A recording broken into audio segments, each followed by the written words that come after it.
Hi guys, I'm Dee Dee West, and this is Broken Limelight. Today I'm going to be talking about Kurt Cobain, the lead singer and songwriter for the 90s grunge band Nirvana. And here's why. Kurt's death was ruled a suicide, but many people believe that it may have actually been a murder.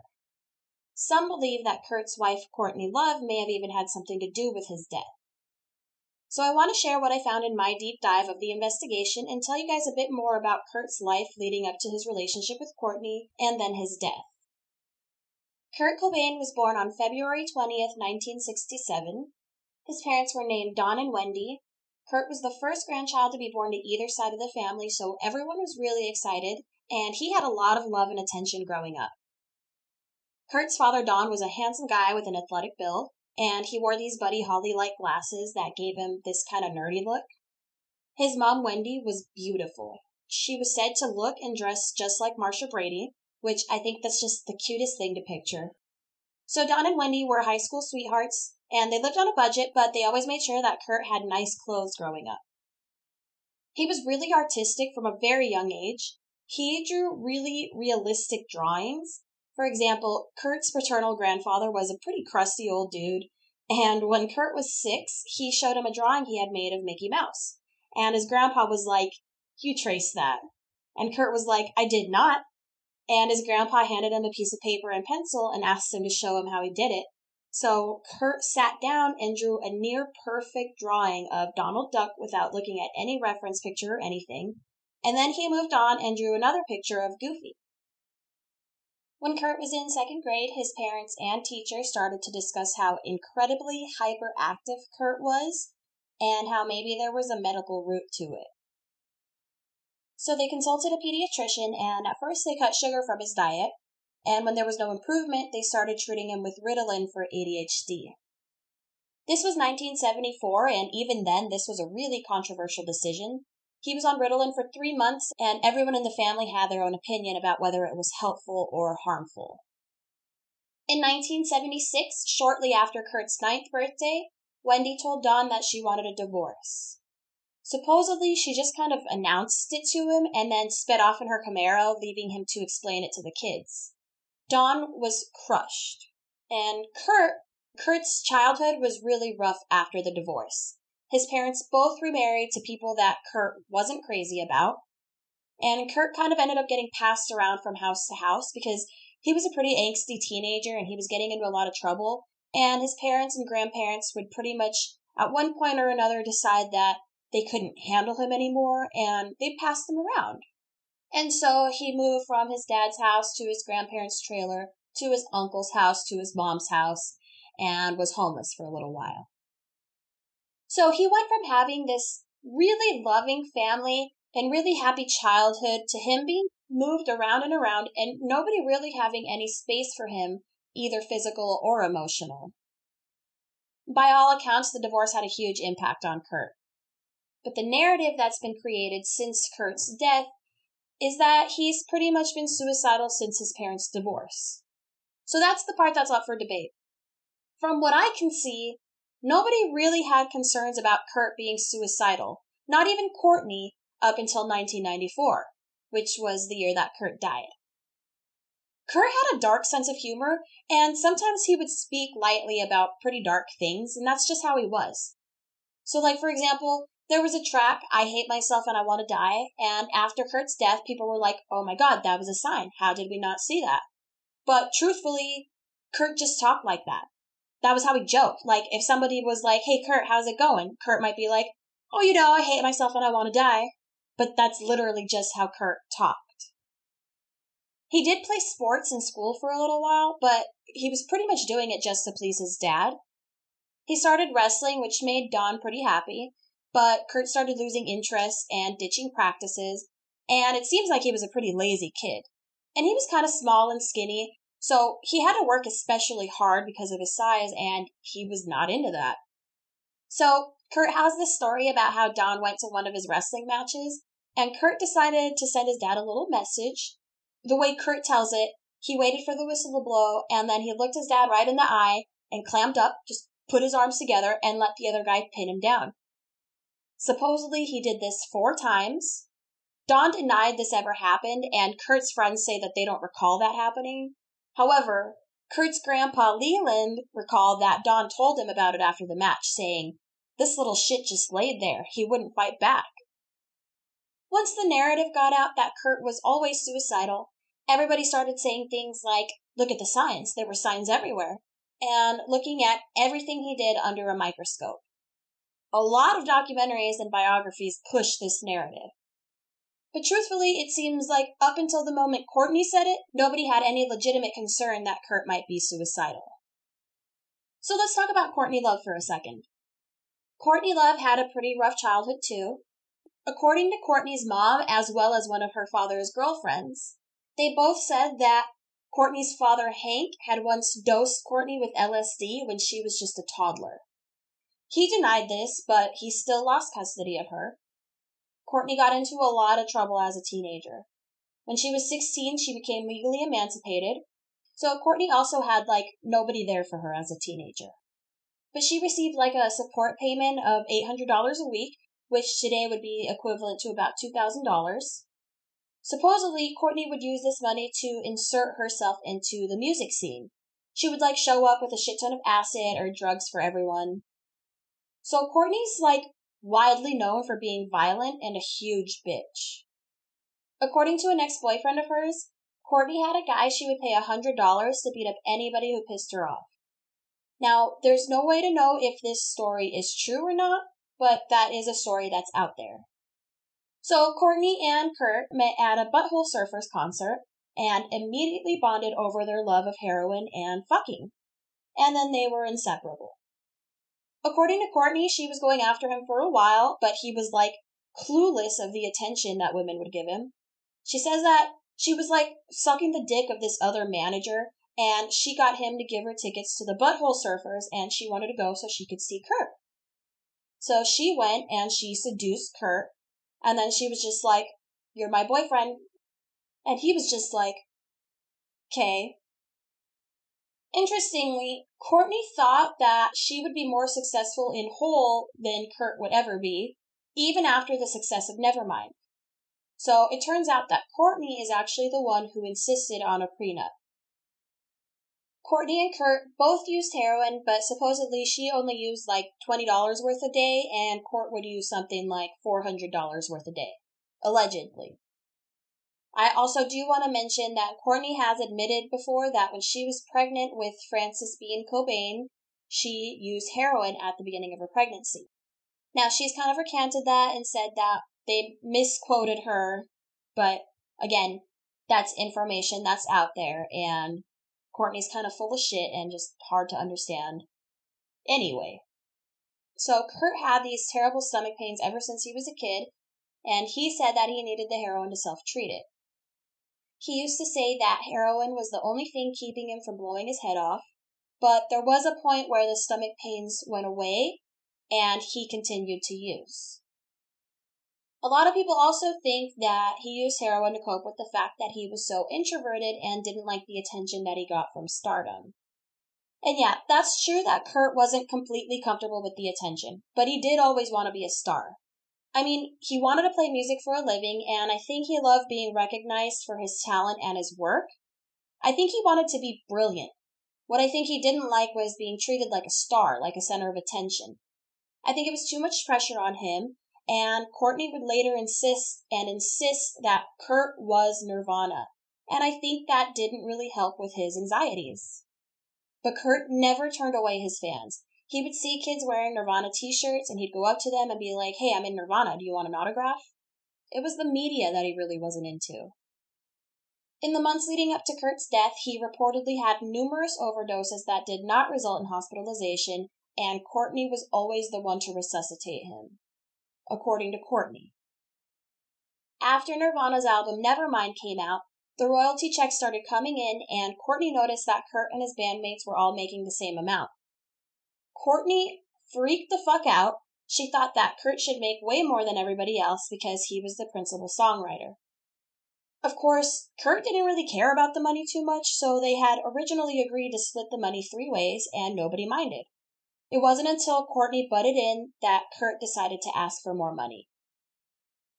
So Kurt asked for 100% of the royalties for the lyrics and 75% for the music, and he demanded that this agreement be made retroactive to the beginning of the sales of the Nevermind album. His bandmates were, of course, baffled. They at least thought that it should start with their next album, but Kurt insisted that it had to be this way or he would quit the band. So the other guys reluctantly agreed and blamed Courtney for everything.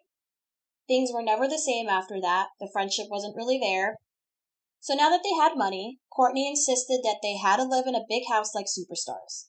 So they did, but Kurt was so not used to it and he was not into it. He was used to growing up in small, simple places and was embarrassed about this neighborhood. So when they started working on the album In Utero, Kurt's friends and bandmates and pretty much everyone around says that Courtney was completely abusive to Kurt. She would call him a dumb fuck every fucking day, and she would call him useless. She was often seen throwing things at him. She said things like he couldn't even hail a cab for himself. In 1993, the police were called for a domestic abuse disturbance, and Courtney told him that Kurt shoved her after she threw juice in his face during an argument. And Kurt spent 3 hours in jail before being bailed out. A witness said that Courtney was totally provoking him, which normally I would say that doesn't justify it, but it's insane that Courtney literally throw things at him, and maybe she's doing other physical things to him, and then she has the nerve to provoke him to get him to hit her so that she can call the cops. So anyway, Courtney decided not to press charges, and the case was dropped. Courtney blamed a lot of their marital issues on Kurt's drug use, though she was also shooting up regularly. She even hired her ex-boyfriend, a known junkie who went by Callie, to be the nanny for their daughter, Frances Bean Cobain. By the way, Callie was also Courtney's ex-boyfriend. So one time, Leland, Kurt's grandpa, said he went over to visit, and he saw Courtney, Callie, and another female nanny sitting there high as kites with Frances just sitting there. So he got really concerned about this. On March 1st, 1994, Kurt was in Munich on a tour. Him and Courtney got into a fight over the phone, so he called their lawyer, Rosemary Carroll, and he basically told her that he wanted a divorce and he wanted a new will, completely excluding Courtney as a benefactor. According to Rosemary, Kurt was planning to leave Courtney, and Courtney was only going to get a small settlement, if anything at all, because of the prenup. Rosemary also claims that Courtney called her and told her to call the meanest, most vicious divorce lawyer in town, and also asked if it was possible to void the prenup. According to police, there was a will drawn up, but Kurt never got around to signing it, and police won't admit whether or not it excludes Courtney. So after that show, Kurt went to the doctor for a throat ailment and was diagnosed with bronchitis, and he canceled the rest of the tour. He then flew to Rome to meet up with Courtney and their daughter Frances. On March 3rd, 1994, they all had dinner together. They put Frances to bed and had the bellboy bring them up 2 bottles of champagne. According to Courtney, they drank the champagne and went to bed, and they just made out and went to sleep.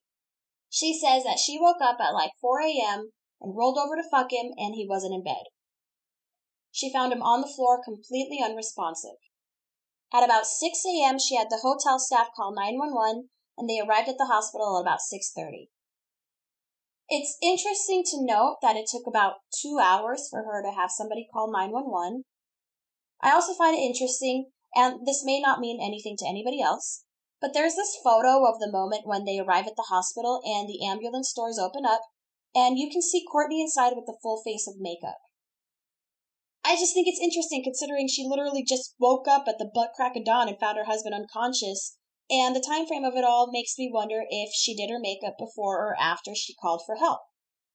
So Kurt was found to have had complications from combining alcohol with Rohypnol, which in the United States is more commonly known as the date rape drug roofies.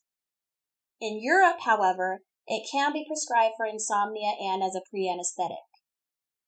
Courtney admitted that she had a prescription for Rohypnol and that she took it recreationally. In one source, I read that Courtney and Kurt took them together with their wine that night, but I also read an interview where Courtney supposedly said that she and Kurt just drank wine, made out, and went to sleep, and that in the morning she found the packaging of her pills emptied and next to Kurt's body. She claimed that he had taken at least 50 or 60 pills, but the doctor at the hospital did not believe he had taken that much, and he said that this did not look like an overdose or a suicide, just a bad reaction from combining the pill with alcohol. The reason I mentioned that the doctor does not believe it's a suicide attempt is because Courtney claims that this was his first suicide attempt. She even claims that he left a note, but when reading the note, literally nobody else thinks it's a suicide note. If anything, it looked like a letter telling Courtney that he was leaving her. In fact, according to Janet Billig, who was the spokesperson for Nirvana's management team, Kurt told her that this was not a suicide note. He had just taken all his money out and he was getting ready to leave. So Kurt was unconscious for about 20 hours and the media prematurely reported that he had died. But then he woke up. When he woke up, the first thing he did was reach for a notepad and wrote "fuck you" and handed it to Courtney. Then he demanded to have the tubes removed from his nose and asked for a strawberry milkshake. I don't know, I feel like that's a strange thing to do upon waking up from a failed suicide attempt to ask for the milkshake, if that's what that was. I don't know. In the documentary Montage of Heck, Courtney says that Kurt was trying to kill himself because Courtney was thinking about cheating on him. Some have theorized that Courtney may have actually roofied Kurt or spiked Kurt's drink with the Rohypnol, intending to kill him. But then that brings the question, why did she call the ambulance? Who knows, I mean, maybe she thought he was dead, or maybe she was just trying to build a narrative again that he's suicidal, and then ended up coming out as the hero who saved him. Again, pretty much everything is just a theory. But if Courtney really did think this was a suicide attempt, why didn't she tell anybody that she was worried about him? A couple weeks later, on March 18th, 1994, Kurt and Courtney got into a fight, and Courtney called 911 saying that Kurt had locked himself in a room with a gun and was threatening to kill himself. When the cops got there, Courtney was on the front porch freaking out about Kurt trying to kill himself, but when they walked through the back gate, Kurt was standing there in the backyard with his hands in his pockets, with no gun, and saying that he wasn't suicidal, just trying to get the fuck away from Courtney following an argument. The cops said that he didn't look suicidal, just deeply embarrassed. When they questioned Courtney, she was forced to admit that he didn't have a gun, nor did he say anything about killing himself, but she said she panicked because there were guns in the house and she believed he was suicidal after the incident in Rome. So just in case, the police officers confiscated all of Kurt's guns. So this is where Dylan Carlson comes in. Dylan was Kurt's best friend and drug dealer. He says that he remembers times where Kurt would call him for drugs and he would get a call on the other line and it would be Courtney calling for drugs and each of them would be saying, "Don't tell the other that I'm buying." So Kurt asked Dylan to buy him a gun for protection because the police had confiscated all of his, and he thought they would confiscate the new one if it was purchased under his own name. Kurt told Dylan that he needed it for protection because he was afraid of intruders. Dylan maintains that he never would have bought Kurt the gun if he thought Kurt was suicidal. If he had any reason to believe that the incident in Rome was a suicide, he wouldn't have given him a gun. And he says that he was Kurt's best friend, so he would have known if Rome was a suicide attempt. According to Dylan, in those recent months, Kurt had been talking about turning things around for Frances, and he was making long-term plans, and he just really didn't think that Kurt was suicidal at that point. On March 25th, 1994, Courtney decided to give Kurt an intervention for his drug addiction. Apparently, she was getting concerned that the label would drop him because of how fucked up he was all the time. So Kurt and Dylan came down the stairs after shooting up that morning, and they found the room full of people, including a few junkies like Courtney and Callie and their other nanny friend. So, of course, Kurt was shocked, and he accused everyone of being a hypocrite. He started calling each one of them out on the fucked up things that they had done on drugs, or for drugs. The next day, Courtney basically told him that if he didn't get treatment, she would limit him from seeing Frances Bean. So on March 30th, 1994, Kurt went to the Exodus Recovery Center in Los Angeles for a 28-day treatment program. He was evaluated and determined to be in total denial about his drug problem, but nothing was said about any concern for him being suicidal. So that afternoon, he went outside and smoked a cigarette and chatted with another rock star who was in the program, Gibby Haynes from the Butthole Surfers. Haynes told him about a buddy of his who had escaped Exodus by jumping the wall. They laughed about it because Exodus wasn't a lockdown facility and anybody could just walk out the front door at any moment, so there was literally no reason to escape. But that night, Kurt went out for another cigarette, and he decided to scale that same wall that him and Haynes had been joking about that day, and then he flew back to Seattle. This was just a week before his body was found, and what happened within that week is a big mystery. According to one police report, a cab driver picked someone up from Kurt's house, a man, on April 2nd, and took him to a sporting goods store to buy bullets. The man told the driver that he had a break-in recently, so he needed shotgun bullets. It does not say specifically whether or not this man was Kurt. The next day, on April 3rd, Courtney hired private investigator Tom Grant, saying that someone stole her husband's credit card. Tom Grant is the one biggest person who believes that Courtney is responsible for Kurt's death. So when Tom Grant meets Courtney, she's like, forget the credit card. My husband escaped from rehab in LA and is now missing. What she didn't tell Grant is that she knew Kurt was in Seattle that day. So the guy Callie I mentioned earlier, the junkie nanny guy, he said that he saw Kurt on April 2nd. So on April 2nd, the phone records show that Courtney and Callie talked to each other on the phone 8 times. So you would think it would come up that Callie saw Kurt if Courtney really was concerned about him. April 2nd is also the day on the receipt for the shotgun shells, as well as the day the taxi driver picked up a man and took him to buy the bullets. So on April 3rd, I believe, Courtney filed a missing persons report under the name Wendy O'Connor, which is Kurt's mom. She told them that her son, Kurt, escaped from rehab and had gone back to Seattle, bought a shotgun, and may be suicidal. Some people believe that Courtney made the report under Wendy's name because she knew enough about her own reputation to know that the police wouldn't take her seriously. Others believe that this was just a part of Courtney's process of planting false evidence that Kurt was suicidal. Courtney apparently called the rehab like a dozen times asking for Kurt and pretending to be different people. Like, she would call as herself and get nowhere, so then she'd call as his manager, and then she'd call as his mom. So maybe she was genuinely concerned and felt that she had to make the report under Wendy's name to get anywhere. On April 6th, Tom Grant got Courtney's permission to search their home, and she had Dylan Carlson take him through the house. Dylan is the same guy who bought Kurt the gun. So Dylan and Tom searched the whole house except for the greenhouse over the garage. It was a dark, rainy night, and Tom didn't see it, and for some reason, Dylan didn't point it out. The next day, on April 7th, Courtney asked them to go back and check if Kurt's shotgun was still in their closet where he kept it. But when they got there, they found a note sitting on the stairs from Callie. So Callie apparently wrote this note for Kurt.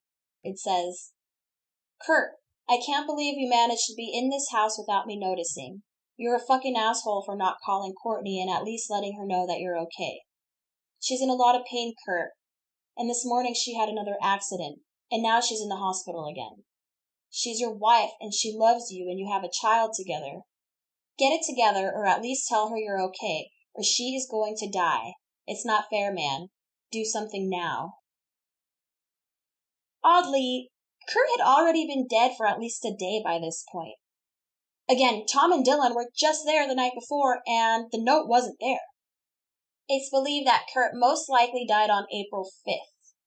So I guess it's possible that Callie thought Dylan and Tom coming and going were actually Kurt. Because remember, Callie's a huge junkie, and I don't know, maybe he sleeps a lot, or maybe he's just confused. But Tom Grant believes that the note was left there specifically for him to find, to manipulate the timeline to make it look like Kurt died later than he actually had. On April 8, 1994, Kurt's body was found. An electrician came to the house to install an alarm system. He had looked through the doors and saw Kurt's body lying on the floor with the shotgun on his chest. The electrician actually called the radio station right away and was like, "You'd better have some good concert tickets ready for me. I've got a story for you." So the story got out right away. Tom Grant heard the news and he called his office, and his associate told him that someone had tried to use Kurt's credit card to buy $43 worth of flowers hours before the body was found. To this day, we don't know who tried to use the card, but he had been dead for days by that point. The other weird thing is that Kurt did still have like over $100 in cash left in his wallet. So if it were the killer who took the card, it would be weird to take the very traceable credit card. Another strange detail, the shotgun barrel as well as the box of shells didn't have any fingerprints whatsoever, suggesting that they may have been wiped down. There was a forensic expert that had said that the humidity in the home might have made the fingerprints disappear. However, she also said that the shotgun wasn't analyzed for almost a month after the death, and the box of shells wasn't analyzed for another couple years. So, when police arrived to the crime scene, they looked around and basically immediately decided that this was a suicide. That was a bad idea to declare that immediately, but remember they had already received a missing persons report saying that Kurt was suicidal. Still, the police didn't do a great job here. They found a note and they basically instantly declared that it was a suicide note. But truly, the note seems like it could be more like a retirement letter to his fans. In an interview in 1998, Dave Grohl, who at the time was the drummer for Nirvana, confirmed that Nirvana was breaking up around that time. So if you look at the note, one of the things that most people point to as it being fake is that if you look at the last 4 lines, the handwriting has clearly changed. So it looks almost like somebody took a letter that Kurt really did write and then just added 4 lines to the bottom that made it look like he was committing suicide. So what the 4 lines say is, "Please keep going, Courtney, for Frances, for her life, which will be so much happier without me. I love you, I love you." So police asked Courtney for a sample of Kurt's writing for comparison, which is like, why didn't they ask his lawyer for it? So she provided the note that Kurt had left in Rome, which according to her was also a suicide note. But how do they know that both notes weren't written by her? In 1997, the show Unsolved Mysteries hired 2 of the world's most prominent handwriting analysts to conduct their own analysis. This time, they were able to get confirmed authentic song lyrics written by Kurt's hand. They also concluded that the body of letters seems to be Kurt's handwriting, but the last 4 lines were not Kurt's and included over a dozen discrepancies. There are forensic experts out there who are confident that Kurt's death was actually a murder, or at least believe that it should be further investigated.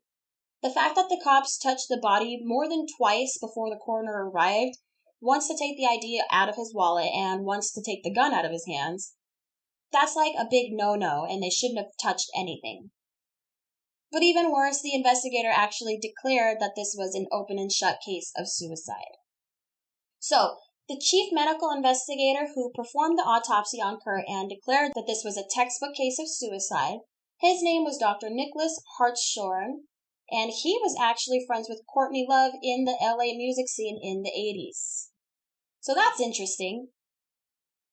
With everything said, the prevailing theory is that Courtney had Callie help shoot Kurt up, gave him too much, and then shot Kurt and staged it to look like a suicide. There is another theory that a lot of people believe. That brings us to Eldon Hoke, also known as El Duce. So this guy was also in the music scene. He claimed that in December of 1993, Courtney Love showed up at his job and said, "El, I need a favor.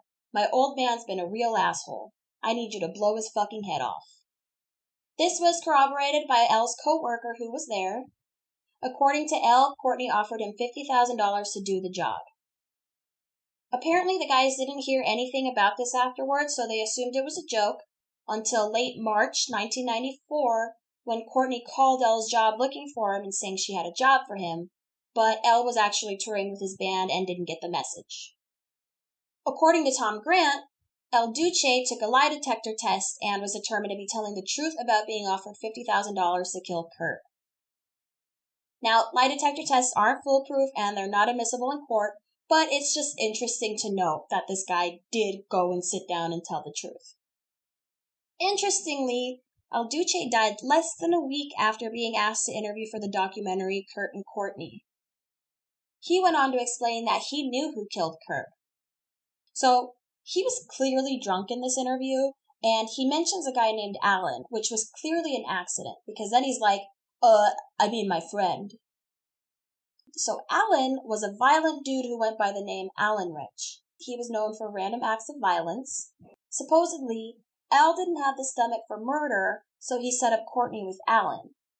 And according to a source, Alan suddenly had a ton of money to spend shortly after Kurt's death.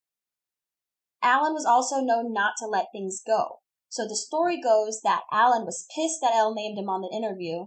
So Alan went to Elle's house, they got into an argument, and then they left together. And then that evening, El Duce was struck by a train. Again, who knows if any of this is fucking true. Okay, so there's one more thing. Sources say that on April 1st, 1994, Kurt had bought 2 round-trip airline tickets for him and another female that wasn't Courtney Love. Courtney thought that this mystery woman was possibly Kristen Pfaff, who was the bassist for Courtney's band Hole. A lot of people report that Courtney thought Kurt was having an affair with Kristen, but the two of them were adamant that they were just really good friends. Kurt had been quoted as saying, "She's a fucking talented musician. She's also a beautiful soul. I think she's so beautiful, but if I ever told her that and Courtney found out, it would be hell." A lot of people theorize that Courtney also had something to do with Kristen's death. Kristen and Courtney clashed a lot. Of course, Courtney was a raging bitch, and Kristen and Courtney butted heads once at practice, and Courtney was pretty much ruthless after that. Kristen's friend Kathy was quoted as saying, "Courtney yelled at Kristen all the time. She wanted to make sure Kristen knew who was boss. I think Kristen was afraid of Courtney. She thought she was out of control. She said Courtney was the most egomaniacal, insecure, and power-hungry person she had ever met. Kristen was interested in making good music. Courtney was more interested in making headlines for all the crazy stuff she did every day." Kristen's brother Jason also recalls that Kurt and Kristen were super fond of each other, and it made Courtney extremely jealous, so Courtney kept a really close eye on them. Jason says that he doesn't think they were involved. He's pretty sure they weren't. But Courtney was super jealous because Kristen was beautiful and she was smart, and she had a lot in common with Kurt. They used to talk about books and art and music, and Courtney did not like it. According to Jason, Courtney actually complained out loud that Kurt and Kristen were connecting too much. 2 weeks later, Kurt gave Kristen a copy of the novel Perfume, and Jason said that Courtney hit the ceiling. Apart from Kristen thinking that Courtney was legitimately crazy, she also wanted to go back home to Minneapolis.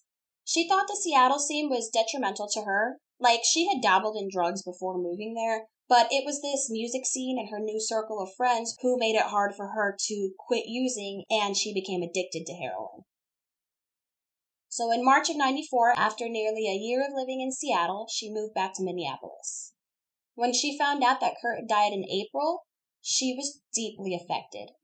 So Kristen went back to Seattle in April for Kurt's funeral, and then she went back in June to get her remaining things from her apartment to take back to Minneapolis. But sadly, she died on that trip to Seattle and never made it back home. And like Kurt's death, Kristen's death had a lot of pieces that didn't add up. So in an interview, Kristen once said, "Kurt broke my heart," but she never elaborated on what that meant. But like I said, she went to rehab and she was getting cleaned up. She was much happier living in Minneapolis. She rejoined her old band, Janitor Joe, and she decided to leave Hole. Courtney was livid, but Kristen was adamant that she was done with them. So on June 14th, '94, Kristen went back to Seattle with her friend Paul to pick up the rest of her things. They packed up a U-Haul and planned to drive back in the morning.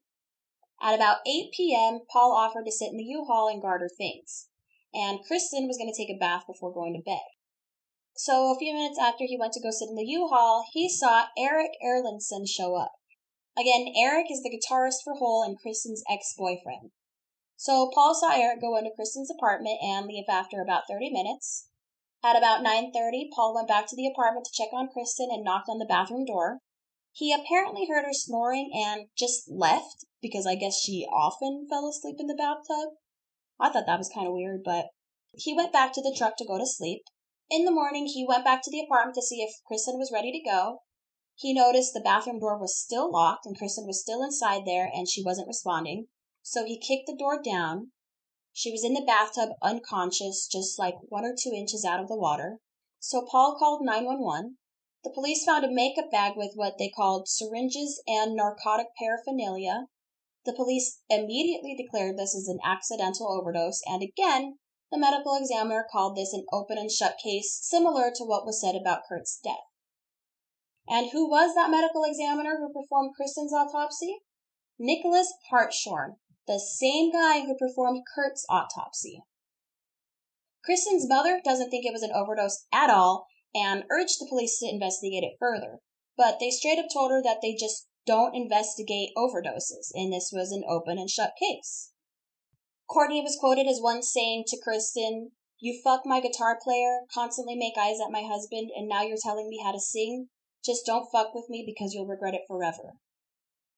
Okay, so I realize that a lot of this isn't really evidence. At best, it's circumstantial. But it is interesting that Kristen was trying to leave whole and Kurt was trying to divorce Courtney. So both of them were trying to leave her, and then they died 2 months apart. Alright, so before I wrap this up, let me tell you about the sources I used for my research. I started off reading this biography called Heavier Than Heaven by Charles Cross. I got about 5 chapters in before I went, this seems to really build on the idea that Kurt was suicidal his whole life. Something told me to try another book, so I landed on Love and Death, The Murder of Kurt Cobain. And what I found funny was that they actually mention Heavier Than Heaven, and they point out that the author Charles Cross is actually a friend of Courtney Love's. And so it's believed that Courtney may have tried to plant stories in Charles' head about Kurt being suicidal throughout his life, and he may have taken Courtney's account as fact. Needless to say, I decided not to use that book as a source. I did read Love and Death, The Murder of Kurt Cobain. I also listened to the last podcast on the left. They did a great job researching this case and exploring both the suicide and murder theories. I watched a few documentaries on Kurt Cobain, and it's really important to realize that half of these documentaries take a lot of Courtney's accounts for facts, and Courtney's not a very reliable source, to be honest. Also, it's hard to know anything for fact. Pretty much all the people involved here are junkies. We don't know how reliable some of the quotes out there are, and not only that, but everybody likes to think that they knew him better than everyone else, so take absolutely everything with a grain of salt. Alright guys, I hope you enjoyed today's episode of Broken Limelight. I just want to say that if I mysteriously die of a heroin overdose, do me a favor and look into it for me, okay? Thanks again for listening. Don't forget you can now check out brokenlimelight.com for updates and information on my episodes. Feel free to follow me on social media under DD West. My links will be on the website as well. Thanks again, guys. Bye!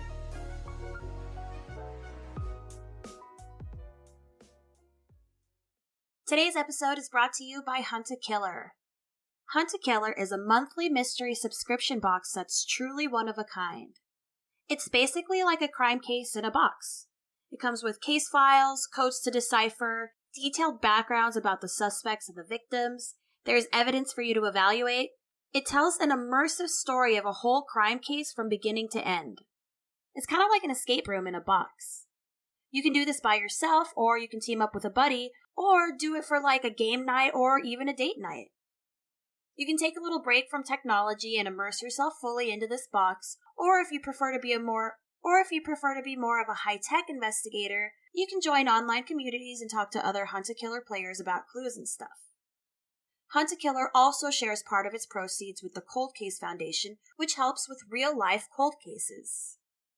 The best part is that Broken Limelight listeners get 20% off of their first subscription box. So get started now at huntakiller.com and be sure to use code BrokenLimelight to get your 20% off.